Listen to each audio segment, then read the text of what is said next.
saudaraku sekalian, kali ini kita akan melanjutkan pembahasan sebelumnya, di mana pada video sebelumnya saya sudah menjelaskan tentang statistik dan statistika, di mana di dalamnya salah satunya adalah proses untuk mendapatkan informasi atau data.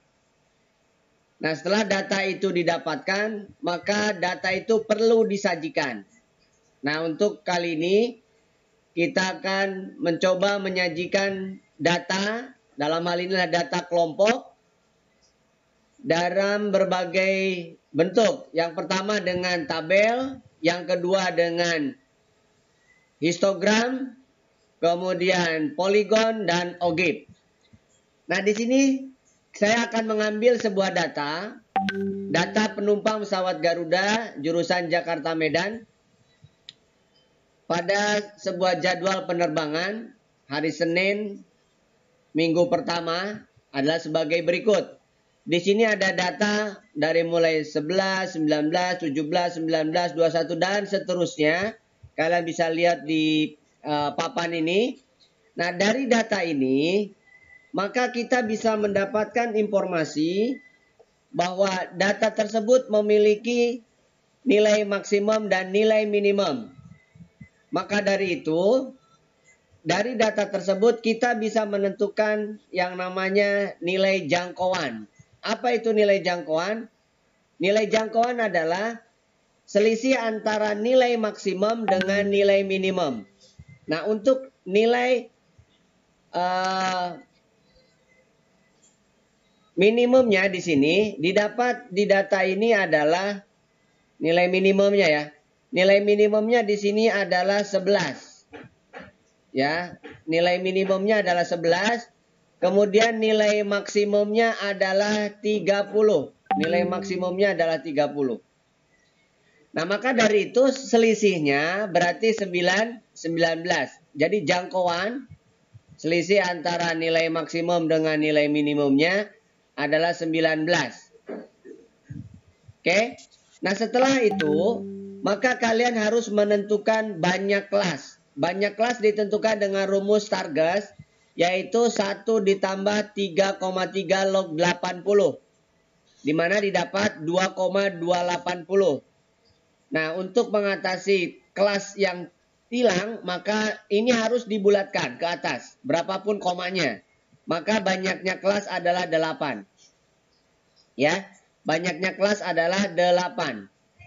Jadi banyaknya kelas di sini adalah 8, sehingga kalian bisa menghitungnya dengan cara 1 ditambah 3,3 log 80. Jadi nilainya 8. Oke? Lalu interval kelas itu rumusnya adalah perbandingan antara jangkauan dengan banyak kelas. Jadi 19 dibanding dengan 7,28 ya, atau mendekati nilai 3. Jadi jangan 19 dibagi 8, tapi 19 dibagi 7,28. Maka didapat kurang lebih 3. Nah, untuk itu, setelah kita mendapatkan jangkauan dan banyak kelas, maka kalian harus memulai menentukan nilai batas pertama kelas pertama. Batas bawah kelas pertama. Batas bawah kelas pertama, kalian bisa ambil dari nilai minimum atau juga bukan nilai minimum, tapi di bawahnya. Misalkan 10 atau 9. Nah, untuk kesempatan kali ini, saya mengambilnya 9. Nanti kalian, kenapa saya mengambil 9? Karena menyesuaikan dengan rentang pada kelas terakhir. Kelas terakhir nilai maksimumnya 30, maka nanti kita sesuaikan. Nilai maksimum itu harus ada di kelas terakhir. Jangan sampai pada saat kita menentukan 11 sebagai nilai awal dari batas kelas pertama, maka nanti 30 masuk di ujung atau tidak masuk malah. Jadi kita sesuaikan. Oke, kita pertama adalah 9. Kita lanjut ya. Membuat kelompoknya, karena kelas pertama itu adalah 9 nilainya, maka dengan interval 3 berarti 9, 10, 11. Maka nilai batas kelas terakhir, batas atas terakhir adalah 11. Jadi intervalnya 3 ya, 9, 10, 11. Berarti 9 dan sampai 11. Berikutnya berarti 12 sampai 14. Atau kalian bisa lihat 9 ke 12 itu kan selisihnya 3. Selisihnya lagi 3 berarti 15. Tambah lagi 3, 18. Itu untuk batas atas bawah kelas pertama. 9, kelas kedua 12, kelas 3 15. Tambah 3, tambah 3. Begitupun untuk batas atas kelas pertamanya 11. Berarti kelas keduanya tambah 3, 14. Kelas ketiganya tambah 3, 17 dan seterusnya. Dapatlah kelas terakhir adalah 32. Nah, pada saat kalian tidak menentukan batas pertamanya itu bukan 9, maka otomatis 30 nanti tidak dapat kelas. Ya. Atau nanti ada kelas yang harusnya ada tetapi tidak ada. Karena kita tidak merubah nilai batas pertamanya. Jadi batas pertama boleh 11, boleh 10, boleh 9. Saya ambil 9 karena kebetulan intervalnya hanya 3. Oke. Nah, setelah itu kalian bikin turus untuk mendapatkan informasi atau banyak data nilai 9 sampai 11. Kita coba hitung ya. Kita coba hitung bareng-bareng yang nilainya 9 sampai 11. Oke, di sini ada 11, baris pertama 11, cuman 1, baris kedua tidak ada. Baris ketiga 11, 1, ada lagi 11. 3 ya. Baris keempat 11 tidak ada. Baris kelima tidak ada. Baris ke-6 juga tidak ada. Baris ke-7 tidak ada. Baris ke-8 ada lagi 11. Baris ke-9 ada lagi 11. Nah, jadi 11-nya ada 5. Maka pakai turus 1, 2, 3, 4, 5. Nah, itu ada 5. Itu kalau pakai turus. Atau pakai centang juga boleh. Ini hanya salah satu contoh. Oke, saya contohkan yang kedua, kelas kedua, 12 sampai 14. Kita sisir dari baris pertama. Oke, saya ganti pakai warna lain. 12 sampai 14. Baris pertama tidak ada. Baris kedua tidak ada. Oh, ada 14. 1. Oke, lihat warnanya yang lain. Baris ketiga ada 13 ya, 2. Ada lagi 13, 3. Ada lagi di sini 14. Kemudian ini ada 12. Ada lagi 12, saya tandain ya. Kemudian ada lagi 13. Kemudian 14. Di sini 14. Ada lagi 13, 12. Udah ya, kita hitung yang warna biru ya. 1, 2, 3, 4, 5, 6, 7, 8, 9, 10, 11. Ada yang kurang. Nah, ini 12, nih 12. Oke, jadi pas 13 ya. Nah, jadi dengan turus, bikin turusnya ada 13. Turusnya kalau diperlukan aja. Kalau kalian sudah ada warna-warni pensil, nah boleh pakai warna-warni ditandain, lalu dihitung ada berapa, 13. Dan seterusnya kalian bisa hitung total kelas ketiga 14, kelas keempat 28, kelas kelima 8, kelas keenam 8, kelas ketujuh 2, kelas terakhir juga 2. Kelas terakhir 30, 32. Yaitu jumlahnya ada 2 ya, kita coba 30, 32. 30, 32. 30, 32 dari baris pertama deh. 30, 32. 30, 32. Nah, ini 1, 30. Kemudian 30 lagi 2 ya. Nggak ada karena memang nilai maksimum 30. Jadi ada 2, 30 sampai 32. Gitu ya. Nah, setelah kita dapatkan daftar distribusi frekuensi dengan masing-masing frekuensinya, maka kita bisa membuat histogramnya. Oke, kita buat histogramnya. Di sini saya sudah buatkan gambar gimana cara menentukan histogram. Jadi histogram itu hampir mirip dengan pada saat kalian belajar yang namanya diagram batang. Namun di sini di histogram itu ditentukan oleh data, banyaknya data. Ini data ya. Dan frekuensi. Ini frekuensi.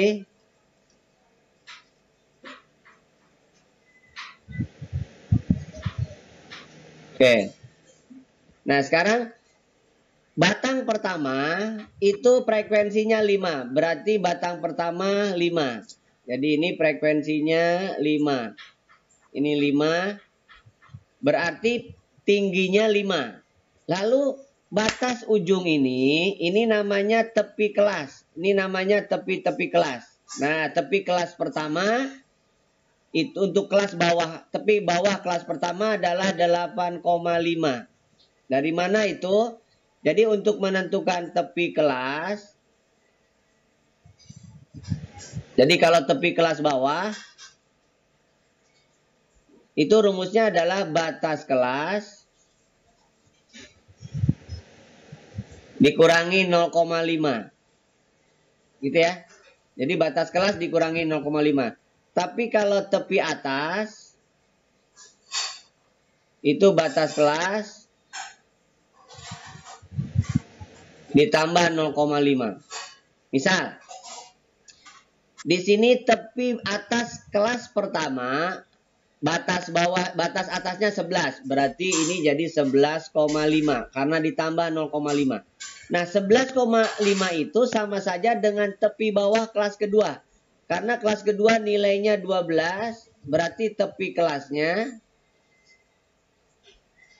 adalah 11,5 ya, dikurangi 0,5. Jadi yang tadinya 12 ya. Nah, berarti berimpit antara batas atas, tepi atas kelas pertama dengan batas bawah kelas kedua. Gitu ya. Jadi tepi atas kelas pertama sama dengan tepi bawah kelas kedua. Oke, begitu seterusnya. Tepi atas kelas kedua sama dengan tepi bawah kelas ketiga. Berarti 14,5. Berikutnya berarti 17,5. Tambah 3 tambah 3 ya, 20,5. Tambah 3, 23,5. Tambah 3, 26,5. Tambah 3, 29,5. Tambah 3, 32,5. Nah, ini tepi-tepi kelas. Lalu setelah menentukan tepi-tepi kelas, baru kalian tentukan tinggi batangnya sesuai dengan frekuensinya. Kelas kedua frekuensinya 13, berarti ini tinggi batangnya 13. Jadi kalian bikin ini 13.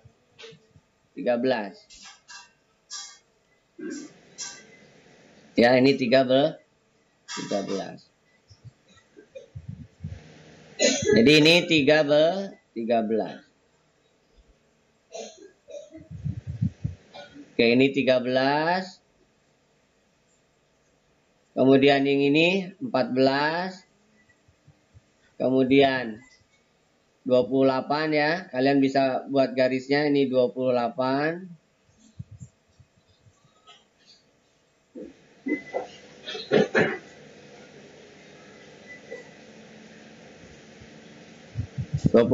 Kemudian ini 8, ini 8.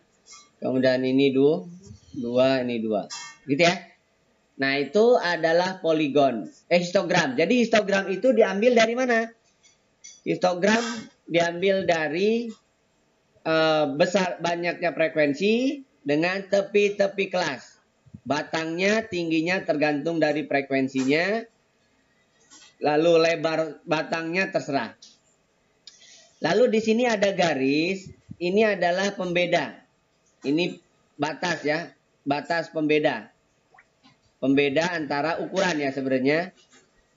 Pembeda ukuran. Jadi karena 0 ke 8,5 itu jaraknya berbeda antara 8,5 ke 11,5, maka kita beri tanda seperti ini. Atau bahkan ada juga yang tandanya seperti ini. Boleh. Kemudian ada juga yang demikian. Boleh. Gitu ya. Nah seperti itu. Boleh ya. Jadi bisa juga demikian. Dan seterusnya. Nah ini hanya menunjukkan bahwa artinya beda. Jarak antara 0 ke 8,5 dengan 8,5 ke 11,5. Dan seterusnya. Ini 3 semua. Gitu ya. Oke jadi ulangi. Batang-batangnya dibatasi oleh tepi-tepi kelas. Tepi kelas pertama caranya adalah batas kelas dikurangi 0,5. Begitupun tepi kelas kedua, batas kelas kedua di bawah dikurangi 0,5. Kalau tepi atas berarti tambah 0,5. Gitu ya. Oke, kita lanjutkan dengan yang diagram berikutnya adalah poligon. Dari mana poligon? Poligon mengambil nilai-nilai tengah kelas. Nah, di sini kelas pertama adalah 9 dan 11. Berarti nilai tengahnya, nilai tengah itu tengah-tengah. Caranya adalah 9 ditambah 11 dibagi 2. Berarti 10. Nah, jadi yang ini adalah 10. Ini 10. Kemudian yang kedua, 12 tambah 14 bagi 2 berarti 13. Atau kalian tambah 3 aja. Kenapa? Karena intervalnya 3. 16, kemudian 19, kemudian 23 tambah 3 ya. 22 dong ya. Tambah 3 berarti 22. Tambah 3, tambah 3 25, tambah 3 28, tambah 3 31. Gitu ya. Oke. Nah, setelah itu baru kalian tentukan frekuensinya. Ini misalkan yang pertama. Jadi ini 5. Jadi 10 pasangannya dengan 5. 13 pasangannya dengan 13 lagi kebetulan. Jadi 13 pasangannya dengan 13. Nah, ini 13. Kemudian ini 14 ya.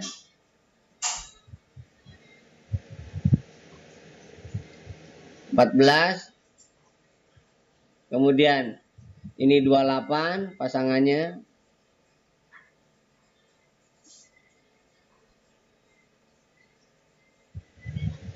Nah, jadi 19 titik tengahnya 28. Kemudian 22 frekuensinya 8. Ini 8 juga. Kemudian titik tengah 28 berarti 2. Begitupun titik tengah 31 frekuensinya 2. Gitu ya. Nah, kemudian dihubungkan oleh garis biasa, garis lurus. Hubungkan dengan garis lurus maka jadi poligon seperti ini. Jadi poligon itu diambil dari nilai, ini adalah titik tengah kelas. Titik tengah kelas ya.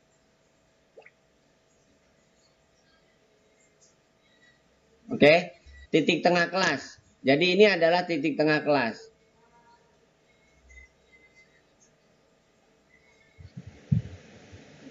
Oke, ini datanya sama. Kemudian ini frekuensinya. Oke, gitu ya. Jadi poligon itu menghubungkan titik-titik pasangan antara nilai tengah kelas dengan frekuensinya. Nilai tengah kelas dengan frekuensinya. Setiap titik lalu dihubungkan dengan sebuah garis lurus biasa. Maka jadi poligon. Gitu ya. Bisa dimengerti ya? Oke, itu tentang poligon. Lalu dari daftar distribusi kelompok ini bisa juga kita jadikan yang OGIP. Nah, di sini OGIP saya gambarkan langsung 2. OGIP juga menggunakan tepi kelas. Sama seperti halnya poligon. Jadi ini diambil dari tepi-tepi kelas. Oke, jadi ini data dengan menggunakan tepi kelas. Berarti yang pertama adalah tepi kelas pertama, berarti ini 8,5. Kemudian 11,5. Kemudian 14,5. Kemudian 17,5 tambah 3 ya. 20,5. Kemudian 23,5. Kemudian 26,5. 29,5 dan 32,5. Oke. Nah, kalau bedanya OGIP dengan histogram atau poligon, OGIP menggunakan namanya frekuensi kumulatif. Apa itu kumulatif? Kumulatif itu jumlah. Nah, untuk kumulatif yang pertama yaitu OGIP positif. Kalau OGIP positif berarti jumlahnya kumulatifnya makin besar. Ini namanya OGIP positif. Ya, positif. Bagaimana menentukan OGIP positif? Caranya adalah dengan menentukan frekuensi kumulatifnya diambil dari nilai tepi kelas. Tepi kelas. Jadi kalau yang pertama, kolom pertama diisi oleh nilai kurang dari 11,5. Yang kurang dari 11,5 berarti hanya 5. Ya, hanya 5. Kenapa? Karena cuma satu kelas yang nilainya kurang dari 11,5, yaitu hanya 5. Lalu yang kurang dari 14,5 berarti ada dua kelas, 13 dan 5. Berarti 18. Kumulatif itu jumlah. Lalu yang kurang dari 17,5 berarti tambah lagi 14. Tambah lagi 14 jadi 32. Kemudian kelas keempat atau kolom keempat diambil dari 20,5. Kurang dari 20,5 berarti kelas yang jumlahnya 28 ditambah yang atasnya. Berarti 32 tambah 28, 30. Kemudian kelas kelima adalah yang kurang dari 23,5. Berarti tambah 8. Ada 68. Kemudian kurang dari 26,5 tambah 8. Berarti 76. Kurang dari 29,5 tambah 2. Berarti 70. Kurang dari 32,5 berarti tambah 2, 80. Maka fungsinya tambah naik. Jadi yang paling ujung itu bukan 28, tapi ini adalah 80. Jadi ini namanya frekuensi kumulatif. Kumulatif itu artinya jumlah. Gitu ya. Jadi jumlah. Sehingga pasangannya gimana? Yang pertama yang kurang dari 8,5 ada 0. Ya, berarti startnya mulai dari 0 itu di 8,5. Lalu yang kurang dari 11,5 ada 5. Berarti yang pertama ini 5. Jadi pasangannya 11,5 dengan 5. Itu titik yang pertama. Titik yang kedua kurang dari 14,5 ada 18. Jadi 11,5 pasangannya dengan 18. Ini 18. Yang berikutnya kurang dari 17,5 berarti ada 32. Nah, ini pasangannya berarti 32. Ini 32.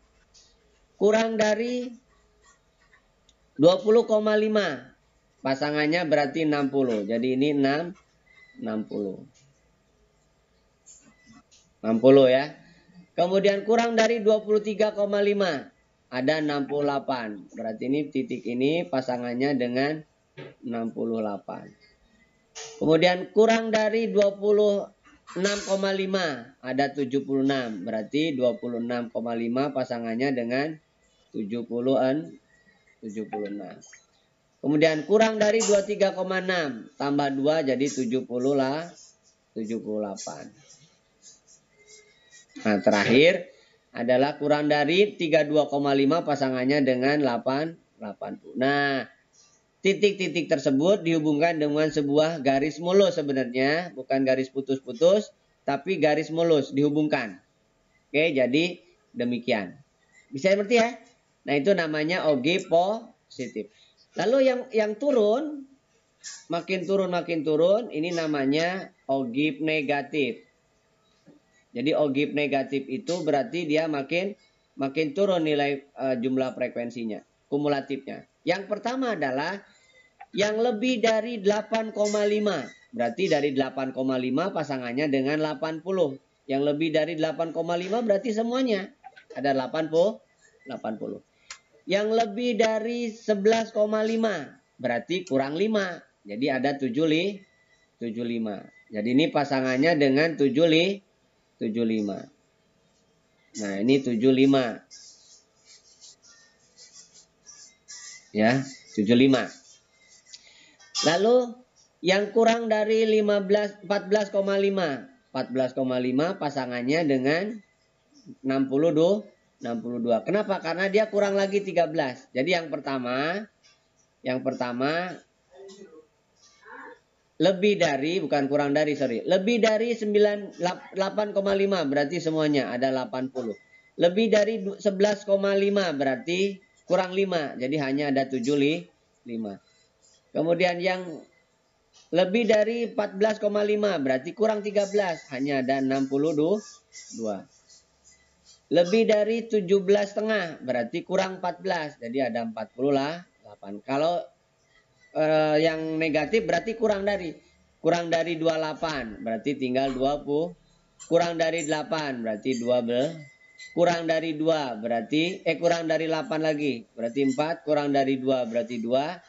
Kurang lagi 2 berarti 0. Jadi yang terakhir 32,5 itu, yang kurang dari 32,5 nggak ada lagi. Oke, berarti itu adalah nilai terakhir. Gitu ya.